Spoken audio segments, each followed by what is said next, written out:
आज हम UPSC prelims 2025 के लिए शुरू की गई आरंभ सीरीज में 2024 से 25 में चर्चा में रहे कुछ महत्वपूर्ण संवैधानिक अनुच्छेदों के बारे में जानेंगे, जिनसे हर साल यूपीएससी प्रीलिम्स में सवाल पूछे जाते हैं। अनुच्छेद 21।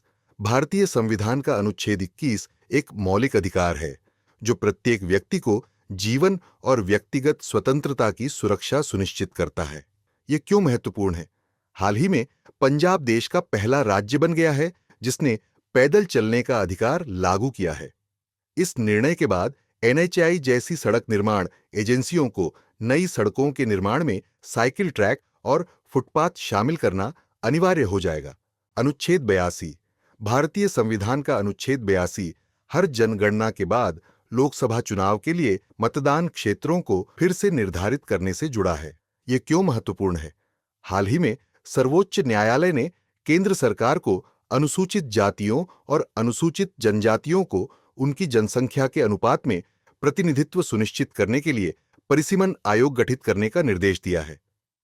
इसके तहत संसद एक परिसीमन अधिनियम पारित करती है, जिसके अंतर्गत एक परिसीमन आयोग का गठन किया जाता है। अनुच्छेद 131। भारतीय संविधान का अनुच्छेद 131 सुप्रीम कोर्ट के मूल अधिकार क्षेत्र से संबंधित है। मूल अधिकार क्षेत्र का अर्थ है कि सुप्रीम कोर्ट कुछ मामलों में बिना उन्हें किसी निचली अदालत में भेजे ही सीधे सुनवाई कर सकता है। यह क्यों महत्वपूर्ण है?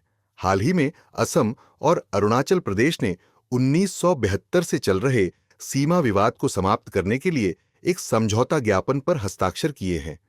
दरअसल सीमा विवाद सुलझाने का एक संवैधानिक उपाय अनुच्छेद 131, जिसके तहत सुप्रीम कोर्ट केंद्र और राज्यों के बीच या राज्यों के आपसी विवादों की प्रत्यक्ष सुनवाई कर सकता है। अनुच्छेद 136। भारतीय संविधान का अनुच्छेद 136 सर्वोच्च न्यायालय को विशेष अनुमति याचिका के माध्यम से अपील सुनने का असाधारण अधिकार प्रदान करता है।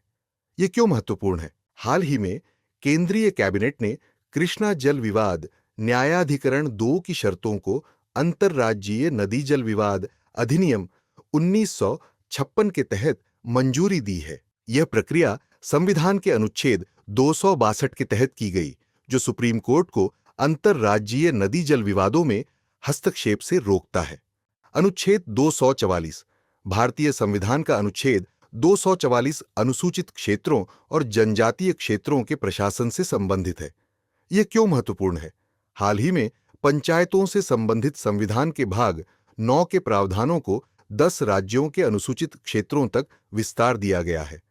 दरअसल अनुच्छेद 244 खंड 1 राष्ट्रपति द्वारा घोषित अनुसूचित क्षेत्रों को परिभाषित करता है, जो संविधान की 5वीं अनुसूची में दिए गए हैं।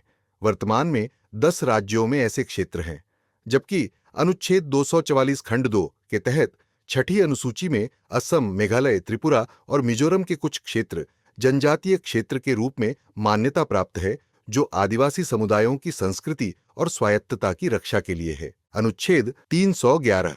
भारतीय संविधान का अनुच्छेद 311 सरकारी कर्मचारियों की बर्खास्तगी, निष्कासन या पदावनति के संबंध में सुरक्षा प्रदान करता है। यह क्यों महत्वपूर्ण है? हाल ही में जम्मू और कश्मीर सरकार ने 4 सरकारी कर्मचारियों को यह कहते हुए सेवा से बर्खास्त कर दिया कि वे राज्य की सुरक्षा के लिए खतरा है। दरअसल अनुच्छेद 311 के अनुसार किसी सरकारी कर्मचारी को केवल वही प्राधिकारी बर्खास्त कर सकता है जिसने उसे नियुक्त किया हो या जो उससे उच्च हो।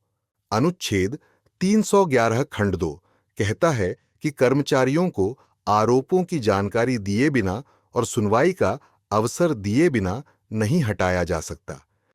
हालांकि अनुच्छेद 311 खंड 3 कुछ विशेष परिस्थितियों में सरकार को बिना जांच के बर्खास्तगी का अधिकार देता है, खासकर जब यह सुरक्षा कारणों से आवश्यक हो। तो दोस्तों, आज के लिए बस इतना ही। मिलते हैं अगली वीडियो में। तब तक कमेंट में जरूर बताइएगा कैसा लगा आपको आज का यह वीडियो।